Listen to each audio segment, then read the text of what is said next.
Hi! As you can see, I'm surrounded by some beautiful moth orchids, which up until a few years ago I was really scared about growing. I think a lot of us are scared about moth orchids because they're so beautiful and they look so delicate.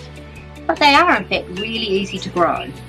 They're epiphytic, which means they grow right in the crook of the tree, and they get their nutrients not from the tree but from the air. So they get nutrients in through the leaves and also in through these roots.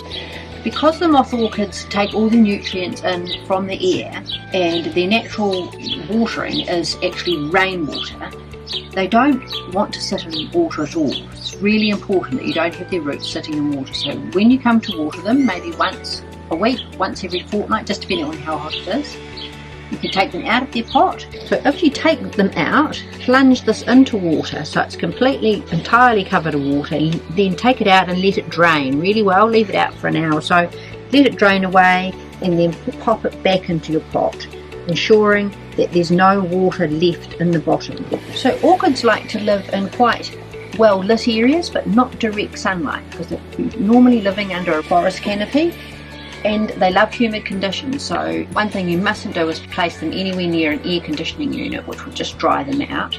And if you think your house is feeling quite dry, skin's feeling dry yourself, give them a little bit of a moisture misty bottle like this and just cover their leaves, and then they can soak that up just as they would if they were living in their native habitats in Singapore or Malaysia. So your moth orchid lives in a plastic pot like this generally, and it receives its nutrients from the air. It doesn't receive any food from in here.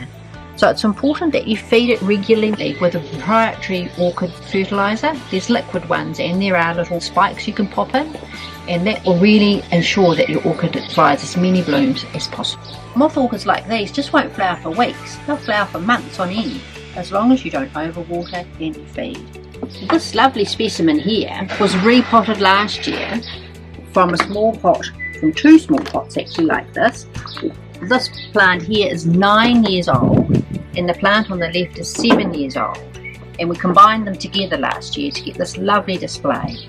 And this one lives in the kitchen on the windowsill where it doesn't get direct sunlight but plenty of light, and of course it gets the mist or the heat and humidity in the kitchen when we're cooking, and it seems to just love that. Your moth orchid grows in a very loose bark mixture, and should you want to join 2 or 3 orchids together into a pot similar like this, it's important that you use a proprietary orchid mix like the Dalton's ones here, specially made for orchids. It's nice and loose and crumbly, so your orchid won't get too wet. Now I've got a slightly neglected orchid here just to show you.